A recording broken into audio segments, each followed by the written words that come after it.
Right Gandhi Bhavan లో CM Revanth Reddy మాట్లాడుతున్నారు. ఇప్పుడు లైవ్ చూద్దాం. పార్టీ నిర్మాణంలో ప్రభుత్వ నిర్వహణలో మీ అందరూ మీ అనుభవాలను మీ ఆలోచనలని ఈ వేదిక ముందు నాయకత్వం ముందు పెట్టినందుకు మిమ్మల్ని అందరినీ మనస్ఫూర్తిగా అభినందిస్తున్నా. అదేవిధంగా మన రాష్ట్రానికి ఎన్నికల సమయంలో శ్రీమతి దీపాదాస్ మున్షి గారు, మీనాక్షి నటరాజన్ గారు ఎన్నికల సందర్భంగా ఏఐసిసి అబ్జర్వర్స్ గా ఇక్కడికి వచ్చి ఆనాడు ఎన్నికల సందర్భంగా టికెట్లు చాలా మంది ఆశించిన టికెట్లు 119 మందికి ఇవ్వగలిగాం. ఆశించిన వాళ్ళు 400 మంది ఉన్నా మిగతా వాళ్ళందరినీ కూడా సమన్వయం చేసి టికెట్ రాని వాళ్లను పార్టీ లైన్లోనే పని చేయించడం వల్ల ఈనాడు తెలంగాణ రాష్ట్రంలో కాంగ్రెస్ పార్టీ ప్రభుత్వాన్ని ఏర్పాటు చేయడం జరిగింది.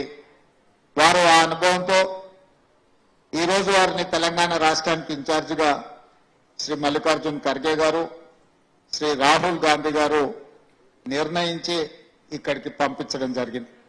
ఈ సందర్భంగా పిసిసి అధ్యక్షుడు మహేష్ కుమార్ గౌడ్ గారు ప్రవేశపెట్టిన 2 ప్రధానమైన తీర్మానాలను సమర్థిస్తూ, ఒకటి శ్రీమతి దీపాదాస్ మున్షి గారు ఇక్కడ 14 నెలల ఏఐసిసి ఇన్ఛార్జిగా పార్టీ నిర్మాణంలో ప్రభుత్వ నిర్వహణలో వారు అందించిన సేవలను అభినందిస్తూ ఈ సమావేశంలో మనందరం కూడా మీ అందరి చప్పట్ల ద్వారా వారిని అభినందిస్తూ తీర్మానం చేయాల్సిందిగా విజ్ఞప్తి చేస్తున్నా. అదేవిధంగా సంపూర్ణమైన విశ్వాసంతో నాయకత్వము, నీతి, నిజాయితీ, పార్టీ కట్టుబాటు మీనాక్షి నటరాజన్ గారిని చూసి నేర్చుకోవాలి. అలాంటి నాయకురాల్ని శ్రీ మల్లికార్జున్ ఖర్గే గారు, రాహుల్ గాంధీ గారు తెలంగాణ రాష్ట్ర ఇన్ఛార్జిగా ఇక్కడికి పంపించిండ్రు. వారిని స్వాగతిస్తూ మహేష్ గౌడ్ గారు ప్రవేశపెట్టిన తీర్మానాన్ని కూడా మీరందరూ ఆమోదించాల్సిందిగా, అభినందించాల్సిందిగా నేను సమర్థిస్తున్నాను. అదేవిధంగా ఈరోజు పార్టీ తీసుకుంటున్న కార్యక్రమాల విషయంలో ఈరోజు మన ప్రభుత్వం తీసుకుంటున్న నిర్ణయాలలో క్రియాశీలక పాత్ర పోషించాల్సింది ఈ సమావేశంలో ఉన్న కార్యవర్గ సభ్యులే. దీనికి సంబంధించి ఏఐసిసి ఇస్తున్న కార్యక్రమాలతో పాటు రాష్ట్ర ప్రభుత్వం తీసుకున్న నిర్ణయాలను ప్రజలకు తీసుకెళ్లాలి.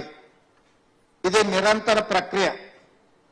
ఒక గంటనో, ఒక రోజో, ఒక నెలనో మనం పనిచేస్తే సమస్యలకు పరిష్కారం దొరుకుతుంది, అన్ని విషయాలు ప్రజలకు చేరుతాయని అనుకుంటే అది పొరపాటు. ఏ రోజుకు ఆ రోజు ఉత్పన్నమవుతున్న సమస్యలను ఎదుర్కొంటూనే ప్రభుత్వం తీసుకుంటున్న నిర్ణయాలను వేగంగా ప్రజలకు తీసుకెళ్లాల్సిన పోటీ యుగంలో ఈ రోజు మనం ఉన్నాము. పదవులకు సంబంధించిన విషయంలో ప్రజల ఎన్నికల్లో నిలబడ్డప్పుడు పోటీలో నెగ్గడమే ప్రాధాన్యతతో ఒక రకమైన నిర్ణయాలు తీసుకున్నాం. ఆ రోజు పోటీలో ఉన్న ముఖ్యమైన నాయకులు టికెట్లు ఆశించిన వాళ్లకు చాలా వరకు ఆ రోజు పార్టీ ఇచ్చిన వారికి ఏదైతే మాట ఇచ్చిందో చాలా వరకు వాళ్ళందరినీ కూడా ప్రభుత్వం వచ్చిన తర్వాత ప్రభుత్వం యొక్క నియామకాలలో వారిని ముందు వరుసలో వారికి అవకాశాలు ఇచ్చినాం.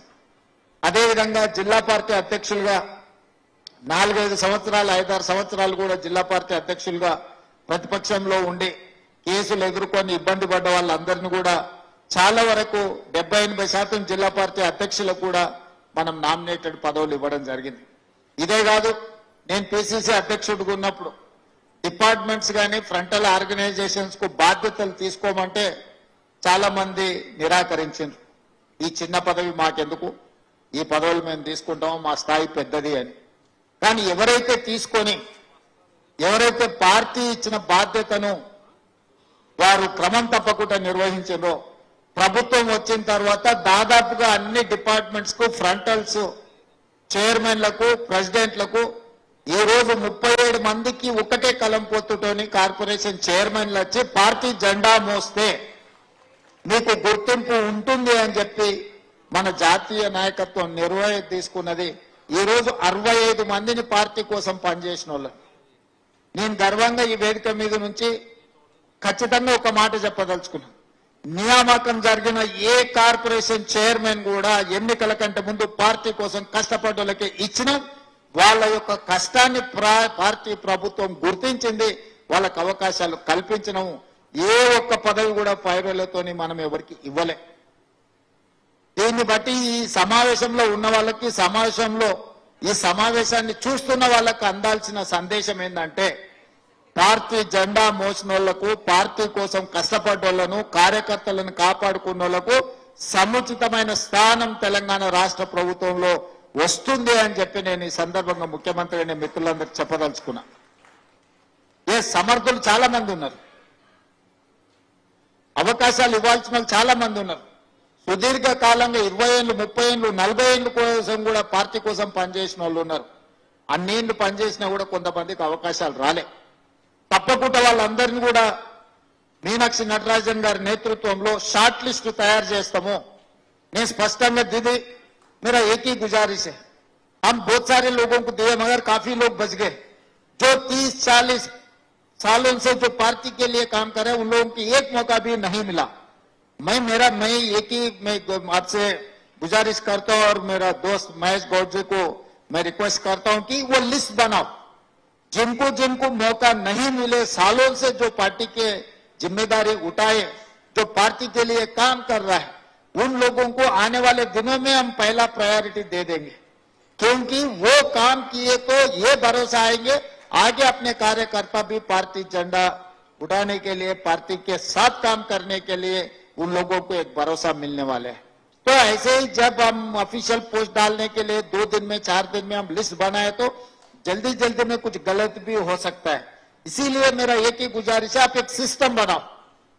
असेंबली कॉन्स्टिट्यूंसी में जो लोग जिम्मेदारी से काम किए, सालों से पार्टी का झंडा उठाए, जो जिसने केसा उठाए, जिसने पार्टी के साथ खड़ा रहकर जो लड़ाई किए, उन लोगों को सम्मान करने का जिम्मेदारी अपना है.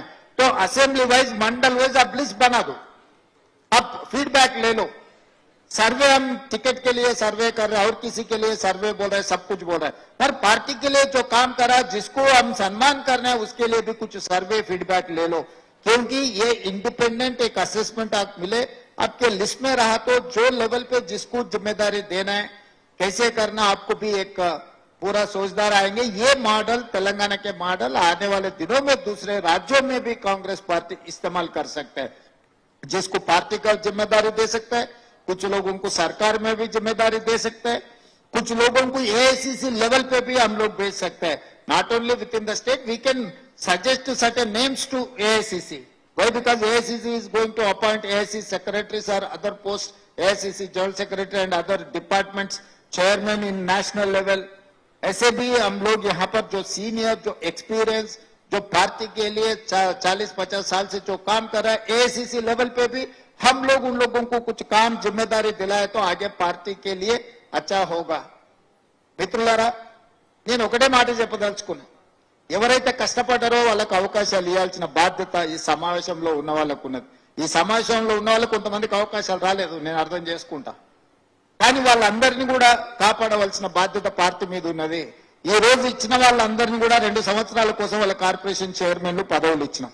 సెకండ్ రౌండ్ వచ్చినప్పుడు ఖచ్చితంగా ఈ రోజు ఎవరెవరైతే పర్ఫామ్ చేస్తున్నారో, పర్ఫామ్ చేసే వాళ్ళకి కొంతమందికి రెన్యువల్ అవుతుండొచ్చు, కానీ నాన్ పర్ఫార్మర్స్ గా మేమేదో పని చేసినా మాకు చైర్మన్ వచ్చింది, ఇదే చైర్మన్ వచ్చింది కాబట్టి మేము పార్టీకి పని చేయాల్సిన అవసరం లేదని ఎవరైతే అనుకుంటున్నారో వాళ్ళందరికీ ఇదే మొదటిసారి, ఇదే ఆఖరిసారి అవుతుందని మాత్రం నేను ఈ సందర్భంగా చెప్పదలుచుకున్నా. ఇచ్చింది ఇంకా 2 ఉత్సాహంతో మీరు పనిచేస్తారని, ఇక మేము చేసిన కాడికి చేసినా మాకు వచ్చిన కాడికి వచ్చింది 1 టైం సెటిల్మెంట్ అయిందని ఎవరన్నా అనుకుంటే మాత్రం అది 1 టైం సెటిల్మెంట్ అవ్వడం మాత్రం ఖాయం. అందరు చైర్మన్లను, పదవులు వచ్చిన వాళ్ళని అందరినీ క్లీన్ గా అబ్జర్వ్ చేస్తున్నాం. ఇప్పుడు ఏం అనదలుచుకోలేదు. నేనైతే రెన్యువల్కి వచ్చినప్పుడు వస్తారు కదా, అప్పుడు మీ ప్రోగ్రెస్ రిపోర్ట్ మీ చేతికి ఇవ్వదలుచుకున్నా. అదేవిధంగా ఎవరైతే రాలేదో, మమ్మల్ని పార్టీ మర్చిపోయింది, మాకు అవకాశం రాలేదేమో, పార్టీ మమ్మల్ని గుర్తిస్తలేదని ఏమో అనుకోవాల్సిన పని లేదు. వాళ్ళని చూడంగానే, చూడకపోయినా, ఎందుకంటే దాదాపుగా అన్ని నియోజకవర్గాలలో స్థాయి ఉన్న నాయకులను అందరినీ గుర్తుపట్టి, లేకపోతే ఆ నాయకుల వివరాలు తెలుసుకునే సోర్స్ పార్టీలో ఉంది. వాళ్ళందరూ కూడా తప్పకుండా న్యాయం జరుగుతుంది. ఈ రెండు ఇక్కడ ఉన్న సమావేశంలో ఉన్న వాళ్ళనే కాకుండా పార్టీలో ఉన్న శ్రేణులకు నేను విజ్ఞప్తి చేయదలుచుకున్నాను. మూడవ పాయింట్, ఇన్ఛార్జ్ మినిస్టర్స్ కు 10 జిల్లాలకు 10 సీనియర్ మంత్రులు ఇన్ఛార్జీలు ఉన్నారు. నా रिक्वेस्ट ఒకటే दीपदास मुझे अपना मीनाक्षी दीदी से मैं एक ही गुजारिश करता हूँ, 10 पुराने जिलों को 10 इंचार्ज मिनिस्टर से मार्च 10 तारीख के अंदर हम बहुत सारे कारपोरेशन के चेयरमैन डाला है, डायरेक्टर्स को नहीं डाला है. डायरेक्टर्स डालने के लिए हमारे लिए लिस्ट होना, तो ये काम इंचार्ज मिनिस्टर वो असेंबली क्षेत्र में मंडल लेवल पे वो फीडबैक लेके वो लिस्ट बनाना है. और मार्केट कमेटी चेयरमैन का ऐसी पेंडिंग पड़ा है, टेम्पल कमेटी चेयरमैन ऐसी पेंडिंग पड़ा है, डिस्ट्रिक्ट लेवल पे कुछ नॉमिनेटेड पोस्ट पेंडिंग है. तो ये काम, ये जिम्मेदारी उठाने का इंचार्ज मिनिस्टर्स के आप आदेश दे दीजिए. एक टाइम लाइन रखो, मार्च 10 तारीख के अंदर हर मंत्री जिले में जाना, बैठना, बात करना, लिस्ट ले आके हमारे सरकार को दे, तो सरकार आने वाले 10-15 दिन में पूरा फिल कर देंगे. खाली रखने से क्या फायदा. ఏవైతే ఇప్పుడు కార్పొరేషన్లు వేసినాం, కార్పొరేషన్ల డైరెక్టర్ల ఖాళీలు ఉన్నాయి, లేదా మార్కెట్ కమిటీ చైర్మన్లు డైరెక్టర్లు ఖాళీలు ఉన్నాయి, మందిరాల కమిటీల కార్పొరేషన్ ఖాళీలు ఉన్నాయి, ప్రభుత్వంలో వివిధ హోదాలలో జిల్లా స్థాయిలో కూడా ప్రభుత్వ నామినేటెడ్ పోస్టులు ఉన్నాయి. ఇవే కదా మనం కార్యకర్తలకు ఇవ్వాల్సింది. అందుకే 10 ఉమ్మడి జిల్లాల ఇన్ఛార్జ్ మంత్రులకు నా ఆదేశాలు ముఖ్యమంత్రిగా నేను ఏమిస్తున్న ఈ సమావేశం నుంచి అంటే, మార్చి 10 తారీఖు లోపల అన్ని జిల్లాలలో వీటిని నియమించడానికి అవసరమైన లిస్టులు తయారు చేసి అన్ని క్లియరెన్స్ తీసుకొని, ఏఐసిసి ఆమోదంతో అన్ని క్లియరెన్స్ తీసుకొని మార్చి 10 లోపల వాటి నియామకాలన్నీ చేపడితే కిందున్న శ్రేణులకు కూడా ఈ ప్రభుత్వం వచ్చింది, ఈ ప్రభుత్వంలో మాకు అవకాశం వచ్చింది, ఈ ప్రభుత్వం మనది అనే ఒక భావన ఉంటది. అదేవిధంగా రాబోయే స్థానిక సంస్థలలో రేపు ఎన్నికలను ఎట్లా ఎదుర్కోవాలి, ఆ పరిస్థితులు ఏంది, అక్కడ శ్రేణులను సమన్వయం చేసుకోవడానికి అవసరమైన వాళ్ళు వార్డు మెంబర్లు కావచ్చు, సర్పంచులు కావచ్చు, ఎంపీటీసీలు కావచ్చు, జడ్పీటీసీలు కావచ్చు, జిల్లా పరిషత్ చైర్మన్లు కావచ్చు, ఈ హోదాలలో కూడా ఎవరెవరైతే అవకాశాలు రాని వాళ్ళు ఉన్నారో వాళ్ళందరికీ అవకాశాలు ఇచ్చే బాధ్యత పార్టీ తీసుకుంటుంది. ఏఐసిసి ఇన్ఛార్జ్ మీనాక్షి నటరాజన్ గారు తీసుకుంటారు. ఒకవేళ మనకి ఎమ్మెల్యే టికెట్ రాకపోతే జిల్లా పరిషత్ చైర్మన్ రావచ్చు, లేకపోతే మిగతా విషయాలు రావచ్చు. అదేవిధంగా మనం నామినేటెడ్ పదవులు తీసుకుందాం. 2 రాజ్యసభ మనం నామినేట్ చేసినాం. అనుభవజ్ఞులైన రేణుకా చౌదరి గారిని ఏఐసిసి గారు, రేపు మేడం సోనియా గాంధీ గారు రాజ్యసభలకు వెళ్తున్నారు కాబట్టి అక్కడ ఒక టీం ఉండాలని చెప్పి వారిని రాజ్యసభలకు వారి అనుభవం దృష్ట్యా వారిని సోనియా గాంధీ గారి సూచన మేరకు వారిని మనం రాజ్యసభలకు తీసుకున్నాం. రాహుల్ గాంధీ గారు యంగ్ బ్లడ్ పార్టీ కష్టపడ్డోళ్ళకి ఒక సందేశం పంపించాలనుకున్నప్పుడు యూత్ కాంగ్రెస్ నేషనల్ జనరల్ సెక్రటరీగా పనిచేసిన అనిల్ యాదవ్ కు ఈ రోజు రాజ్యసభ వచ్చింది. మీకు తెలిసి ఒక యూత్ కాంగ్రెస్ లో పనిచేసిన వాళ్ళకి రాజ్యసభ రావడం ఎప్పుడైనా చూసిండ్రా మీరు? ఈ రోజు పార్టీ లైన్ లో ఉంటే పార్టీ అవకాశం ఇచ్చింది. ఎన్ఎస్యుఐ ప్రెసిడెంట్ కు ఎమ్మెల్సీ వచ్చింది, కేసులు కట్టుకున్నాడు, కొట్లాడిన ఇచ్చినాం. అదేవిధంగా వర్కింగ్ ప్రెసిడెంట్ చేసిన మహేష్ గౌడ్ గారికి ఎమ్మెల్సీ వచ్చింది, పిసిసి ప్రెసిడెంట్ కూడా అయింది. అంటే ఈరోజు నా సూచన, ఎవరెవరైతే ఆనాడు మనం ప్రతిపక్షంలో ఉన్నప్పుడు కష్టపడ్డప్పుడు కష్టాలలో మనతో ఉన్నారో, మన ఎంబడి నిలబడి పార్టీ కార్యకర్తల కోసం కొట్లాడినో, వీలైనంత మేరకు పార్టీ వాళ్ళందరికీ కూడా అవకాశాలు ఇచ్చుకుంటూ వచ్చింది. ఈ రోజు అడ్వైజర్లుగా షబీర్ అలీ గారిని వేసినా, వేం నరేందర్ రెడ్డి గారు వేసినా, అరకర వేణుగోపాల్ గారిని వేసినా, ఇంకెవరినైనా వేసినా కూడా ఇవన్నీ కూడా మొదటి నుంచి మనము ప్రభుత్వంలో లేనప్పుడు, ప్రతిపక్షంలో ఉన్నప్పుడు పార్టీ కోసం ఎవరెవరైతే కొట్లాడినో వాళ్ళందరూ కూడా అవకాశాలు వచ్చినాయి. ఇంకా రావాల్సిన వాళ్ళు ఉన్నారు, వాళ్ళందరికీ ఇచ్చే బాధ్యత పార్టీ తీసుకుంటుంది. వచ్చిన వాళ్ళేమో వచ్చింది కదా మేము పని చేయాల్సిన పని లేదు అనుకుంటారు, రాని వాళ్ళేమో మాకు ఎట్లా ఇవ్వలేదు కదా ఇంకా మేమెందుకు పని చేస్తామంటారు. ఈ రెండింటి మధ్యలో ఎక్కడో గ్యాప్ ఉంది, గ్యాప్ ను సరిదిద్దుకోవాల్సిన అవసరం ఉంది. ఇక 4వ సమస్య, పెద్దలు ఒక మాట చెప్పారు, మంచిని మైకులో చెప్పాలి, చెడుని చెవులో చెప్పాలని. మనలో చెడు మైకులో చెప్తారు, మంచం వచ్చి చెవులో చెప్తారు. నువ్వు బాగా చేస్తున్నావు, ప్రభుత్వ సంక్షేమ పథకాలు భలే ఉన్నాయని చెప్పి తలుపు మూసి నాకు చెప్తారు, బయట మైకులో మాత్రం ఎట్లా చెప్పాలో అట్లా చెప్తారు. ఇది పార్టీకి ఏమాత్రం కూడా లాభాన్ని తెచ్చిపెట్టదు, పార్టీకి తీవ్రమైన, ప్రభుత్వానికి తీవ్రమైన నష్టాన్ని తెచ్చిపెడుతుంది. దయచేసి సమావేశంలో ఉన్న పెద్దలందరికీ నా సూచన ఒకటే, పెద్దలు ఊరికేనే చెప్పలేదు, మంచిని మైకులో చెప్పుండ్రి, చెడుని చెవులో చెప్పుర్రు అని. నా సూచన కూడా, నా విజ్ఞప్తి కూడా ఒకటే, మంచిని మైక్లో చెప్పండి, చెడుని చెవులో చెప్పండి. ఆ చెడుని ఎట్లా సరిదిద్దుకోవాలనో మనం ప్రయత్నం చేద్దాం. పెద్దలందరూ కూడా నా విజ్ఞప్తి ఒకటే, నేను ఎవరిని వేరే రకంగా ఉద్దేశంతో చెప్పడం లేదు. ఇది మన అందరం కూడా ఒక అవగాహనతోని ముందుకు వెళ్లాల్సిన సందర్భం. అదేవిధంగా ఇంకా కార్యక్రమాలు, వెల్ఫేర్ 6 గ్యారెంటీలకు సంబంధించిన దాంట్లో ఆర్టీసీ బస్సు దాదాపుగా 150 కోట్ల మంది మహిళలు ఈ రోజు ఆర్టీసీ బస్సులో ఉచిత ప్రయాణాన్ని వాళ్లకు అందుబాటులోకి తీసుకొచ్చిన దాదాపుగా 4,200 కోట్ల రూపాయలు ఈ రోజు రాష్ట్ర ప్రభుత్వం ఆడబిడ్డలకు ఉచితంగా బస్సులో ప్రయాణం చేయడానికి ఈ రోజు మనం చెల్లించడం దేశంలోనే హైయెస్ట్. ఈ రోజు అదే విధంగా 50 లక్షల కుటుంబాలకు 200 యూనిట్లు ఉచితంగా ఈ రోజు ప్రతి నెల కరెంట్ ఇస్తున్నాం. అదే విధంగా ఈ రోజు 50 లక్షల కుటుంబాలకు దాదాపుగా మనము ఈ రోజు 500 రూపాయలకు సిలిండర్ ఇస్తున్నాం. అదేవిధంగా 22,50,000 మంది రైతులకు 25,50,000 మంది రైతులకు 21,000 కోట్ల రూపాయల రైతు రుణమాఫీ చేసినాం. ఇవాళ 1,56,00,000 మెట్రిక్ టన్నుల వడ్లు పండిస్తే సన్న వడ్లకు మొత్తానికి 500 రూపాయల బోనస్ ఇచ్చినాం. 10 లక్షల రూపాయల రాజీవ్ ఆరోగ్యశ్రీని ఈ రోజు మనం అమలు చేస్తున్నాం. ఇవాళ 4.5 లక్షల ఇందిరమ్మ ఇండ్లు ప్రతి పేదవాడికి 5 లక్షల రూపాయలు ఇచ్చి ఉచితంగా ఇల్లు కట్టుకోవడానికి ఈ రోజు మనం పథకాలు తీసుకొని వచ్చినాం. ఇట్లా ఒక్కొక్క పథకాన్ని ఇవాళ ఇందిరమ్మ ఆత్మీయ భరోసా మీద రైతు భరోసా 10,000 నుంచి 12,000 సంవత్సరానికి పెంచినాం. అదేవిధంగా భూమి లేని నిరుపేదలకు, ముఖ్యంగా భూమి లేని నిరుపేదలు ఎవరయ్యా? దళితులు, గిరిజనులే ఎక్కువ, ఆదివాసీలే ఎక్కువ. ఇవాళ వాళ్ళకు భూమి లేనందుకు వాళ్ళకు ప్రభుత్వం ఏమి ఇవ్వడం లేదని పాదయాత్ర సందర్భంగా మన దృష్టికి తెస్తే ప్రతి పేదవాడికి సంవత్సరానికి ప్రతి కుటుంబానికి 12,000 రూపాయలు ఇందిరమ్మ ఆత్మీయ భరోసాలో ఈ రోజు ఆ కుటుంబాలకు ఒక భరోసా ఇచ్చే కార్యక్రమాలు తీసుకున్నాం.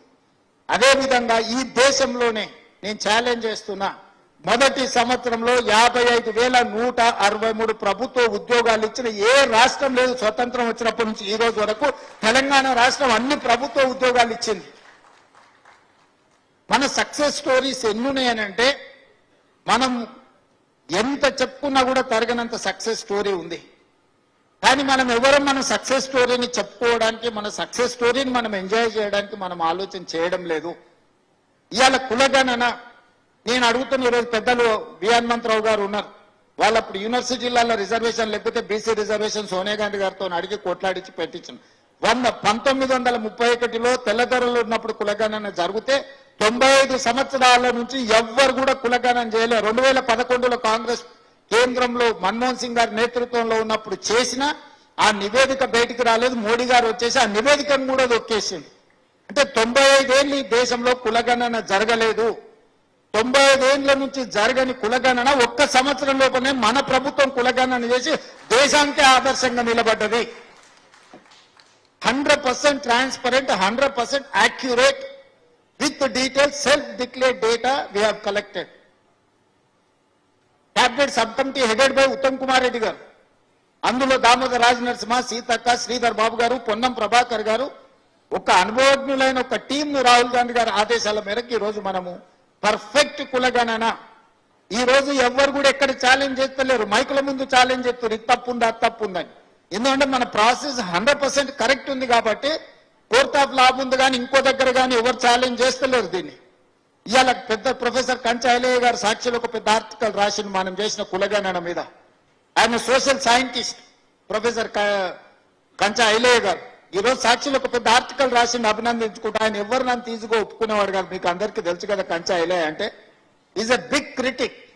అట్లాంటి క్రిటిక్ కూడా ఈ రోజు మన ప్రభుత్వాన్ని, మన కులగణని అప్రిషియేట్ చేసుకుంటూ ఒక ఆర్టికల్ రాసిండంటే మన నాయకులకు ఎంత బలం ఇది, మన నాయకులు అసలు ఎంత పేటెంట్ కింద దీన్ని ముందుకు తీసుకెళ్ళాలి. అదేవిధంగా ఎస్సీ వర్గీకరణ 30-35 ఏళ్ల నుంచి అది రౌలుతున్న సమస్య. దానికి కూడా పెద్దలు ఉత్తమ్ కుమార్ రెడ్డి గారి నేతృత్వంలో షమీం అఖ్తర్ 1-man కమిషన్తో ఇచ్చి ఈ రోజు దానికి కూడా ఒక శాశ్వతమైన పరిష్కారం చూపించినాం. ఇట్లాంటి సక్సెస్ స్టోరీ ఫస్ట్ 1 year లోనే ఇన్ని సక్సెస్ స్టోరీలు ఉన్నాయి మన ప్రభుత్వానికి. కానీ వీటిని అన్నిటినీ క్రొనలాజికల్ గా లిస్ట్ అవుట్ చేసి ప్రజలకు తీసుకెళ్లి ఎదురుగున్నోని ఛాలెంజ్ చేయడంలో మనం ఎక్కడో కొంచెము చిన్న ఏదో వ్యవహారము అంటే అది ముందుకు పోతలేదు. దయచేసి వీటన్నిటిని కూడా దృష్టిలో పెట్టుకొని మనం కార్యాచరణ పెట్టుకోవాలి. ఈరోజు నరేంద్ర మోడీ గారు పదే పదే గుజరాత్ మోడల్ అంటాడు. గుజరాత్ మోడల్ సక్సెస్ మోడల్ ఏం కాదు, ఆయన దాన్ని మార్కెటింగ్ చేసుకున్నాడు. ఇలా దేశంలో స్టేట్ ఓన్డ్ ట్యాక్స్ కలెక్షన్ లో Telangana is number 1, Gujarat is 6th place. 88% state own tax collection లో ఈ సంవత్సరం తెలంగాణ మన ప్రభుత్వం ముందుంది. భారతదేశంలో highest state owned tax collection చేసుకున్నది తెలంగాణ రాష్ట్రము. దేశంలోనే కేంద్ర ప్రభుత్వం ప్రకటించిన సోషియో ఎకనామిక్ సర్వే ప్రకారము లోయెస్ట్ ఇన్ఫ్లేషన్ ఉన్న state Telangana state. Lowest inflation ఉన్న స్టేటు, హైయెస్ట్ స్టేట్ ఓన్డ్ కలెక్షన్ ఉన్న స్టేట్ తెలంగాణ రాష్ట్రం. ఇది మన పరిపాలన చిత్తశుద్ధికి నిదర్శనం. ఈ రోజు విదేశీ పెట్టుబడులు ఫారిన్ ఎక్స్చేంజ్ తీసుకొచ్చిన దాంట్లో highest Telangana state. Highest foreign investments ని తెలంగాణ రాష్ట్ర ప్రభుత్వం అట్రాక్ట్ చేసింది. హైయెస్ట్ ప్యాడీ దేశంలోనే స్వతంత్రం వచ్చినప్పటి నుంచి ఈ రోజు వరకు హైయెస్ట్ ప్యాడీ ఉత్పత్తి వడ్లు పండించిన రాష్ట్రం తెలంగాణ రాష్ట్రం. కేసీఆర్ 1,00,000 కోట్లు పెట్టిండు, కాళేశ్వరం కట్టిండు, కట్టుడు కూలుడు మొత్తం ఎక్కడిదక్కడ పోయింది. కాళేశ్వరం లేకుంటేనే 1,56,00,000 మెట్రిక్ టన్నుల వడ్లు పండించినాం మనం. ఇన్ని రోజులు కాళేశ్వరం కథలు చెప్పుకుంటూ బతికిండు ఆయన కాళేశ్వరరావు. ఈ రోజు కాళేశ్వరం లేకుంటేనే 1,56,00,000 వడ్లు పండించి వాళ్ళను కొనుగోలు చేయడమే కాదు, గిట్టుబాటు ధర చేయడమే కాదు, బోనస్ కూడా 500 రూపాయలు ఇచ్చిన ప్రభుత్వం మన ప్రభుత్వం. ప్రతి విషయంలో ఇన్వెస్ట్మెంట్స్. ఫస్ట్ ఇయర్ దావస్ గవర్నమెంట్ వచ్చిన ఎంబడే 1 month దావస్ పోతే 41,000 crores తీసుకొచ్చినాం నేను, మిత్రుడు శ్రీధర్ బాబు గారు. సెకండ్ ఇయర్ దావస్ లో 1,78,000 కోట్ల రూపాయలు 1.78 lakh crores స్టేట్ కి ఇన్వెస్ట్మెంట్స్ తీసుకొచ్చినాము. దాదాపుగా 2.20 lakh crores ఇన్వెస్ట్మెంట్స్. ఈ దేశంలోనే హైయెస్ట్ ఇన్వెస్ట్మెంట్స్ ని అట్రాక్ట్ చేసింది కాంగ్రెస్ పార్టీ తెలంగాణ రాష్ట్రం. ఓన్లీ అమెజాన్ వాళ్ళు దాదాపుగా మన ఈ స్టేట్ లో కానీ ఇక్కడ కానీ అందరు ఇన్వెస్ట్మెంట్స్ పెడతామని ఈ రోజు ముందుకు వస్తారు. నిన్న మొన్న వరుసగా మైక్రోసాఫ్ట్ కావచ్చు, ఆమ్జాన్ కావచ్చు, లేకపోతే HCL కావచ్చు, ప్రతి మల్టీనేషనల్ కంపెనీ ఈ రోజు వాళ్ళ ఎక్స్పాన్షన్స్ హైయెస్ట్ ఈ రోజు రిక్రూట్మెంట్స్ తెలంగాణ రాష్ట్రంలో ఈ రోజు వాళ్ళు తీసుకొచ్చి వాళ్ళు పెట్టిండ్రు. కాబట్టి ఈ రోజు రాష్ట్రంలో డేటా సెంటర్లు ఇండియాకే హైయెస్ట్ డేటా సెంటర్స్ ఉన్నది మన తెలంగాణ రాష్ట్రంలో. ఇన్ని రకాల రిఫార్మ్స్, ఇన్ని రకాల అంశాలలో తెలంగాణ రాష్ట్ర ప్రభుత్వం ముందుకెళ్తుంది. ఈ సమయంలో పరిపాలన మీద మంత్రులు మేము కొంత దృష్టి పెట్టినప్పుడు పార్టీ గేరప్ చేయాల్సిన బాధ్యత మీ మీద ఉంది మిత్రులారా. నిజంగా రోజుకి 18 hours. ఇప్పుడు మీరు శ్రీశైలం టనెల్ యాక్సిడెంట్ చూశారు.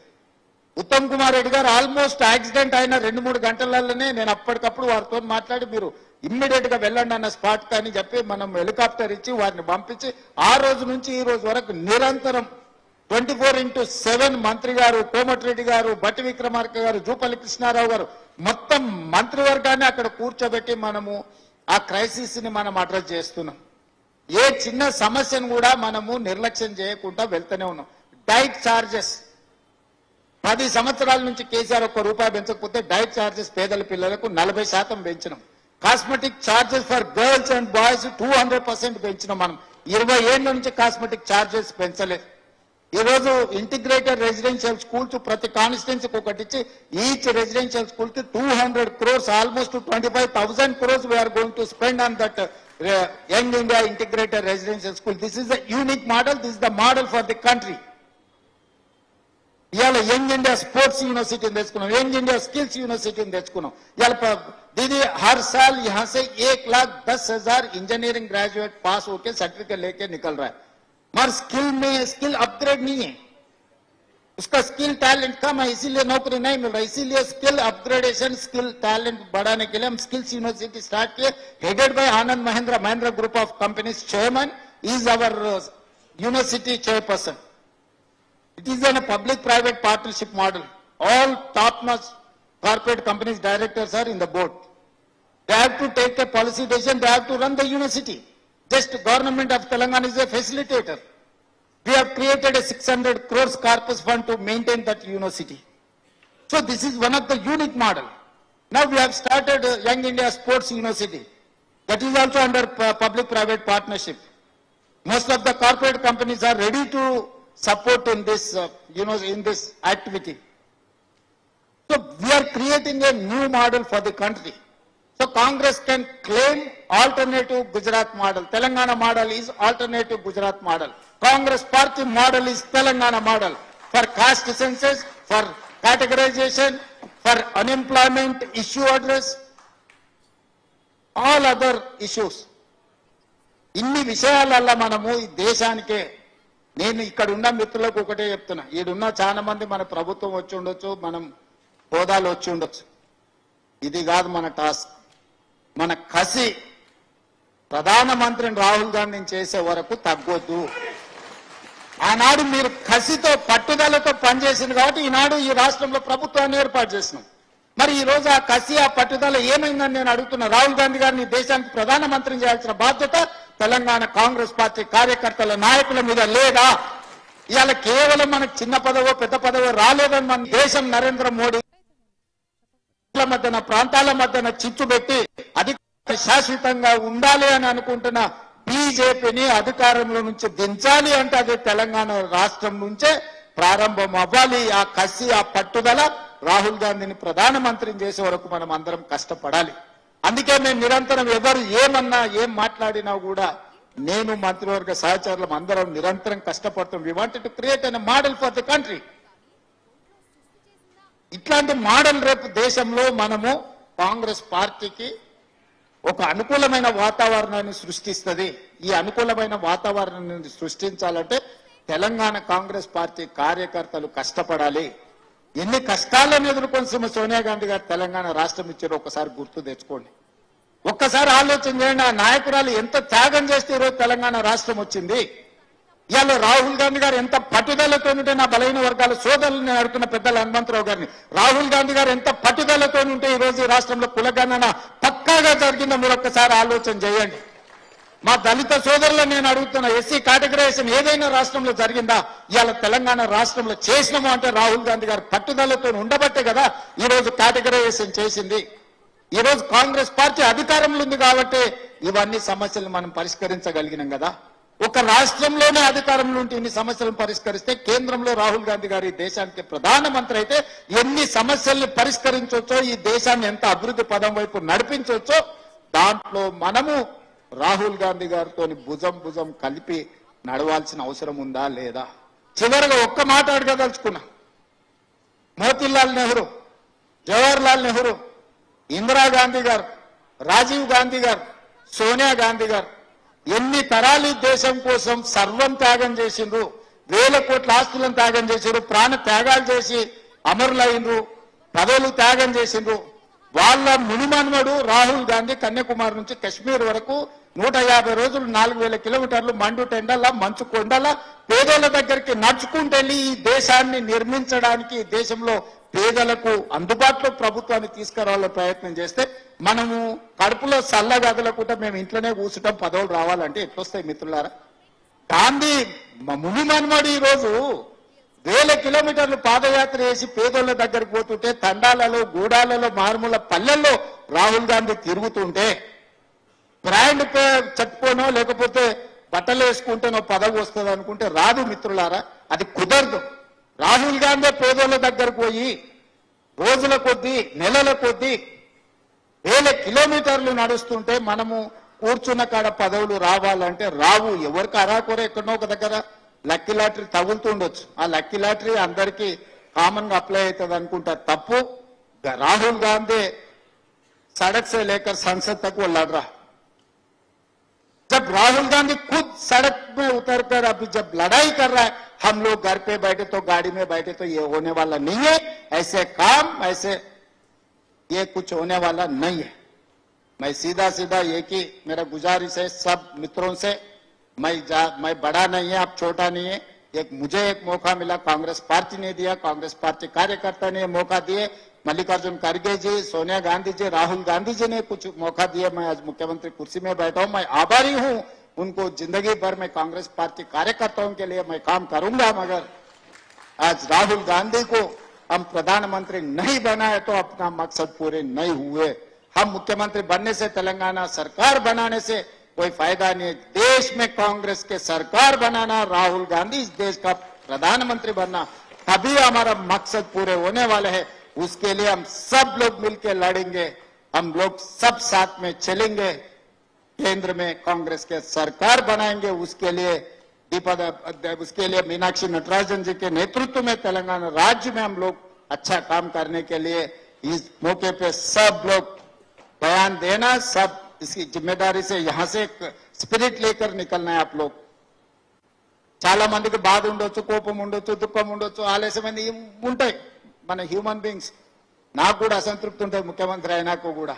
నేను చెప్పింది చెప్పినట్టు నడుస్తలేదానో, పొద్దుగాళ్ళు అడిగితే వేనన్న సాయంత్రం వస్తున్నాను, లేకపోతే చామల కిరణ్ రెడ్డి ఢిల్లీకి పోతే హైదరాబాద్ వచ్చినా, హైదరాబాద్ వస్తే ఢిల్లీకి పోయినాను, ఇట్లాంటివన్నీ ప్రాక్టికల్ ప్రాబ్లమ్స్ ఉంటాయి. ఇది పెద్ద సమస్యలు కావు. ఇది కాదు సమస్య. మనం ప్రజలకు ఇచ్చిన మాట నిలబెట్టుకోవడం, రాహుల్ గాంధీ గారిని దేశానికి ప్రధానమంత్రి చేయడమే మన ప్రధానమైన ఎజెండా కింద ముందుకు వెళ్ళాలని తెలియజేస్తూ ఇంతసేపు ఓపికగా ఉన్నందుకు మీ అందరికీ మనస్ఫూర్తిగా ధన్యవాదాలు తెలియజేస్తూ సెలవు తీసుకుంటున్న మిత్రులారా.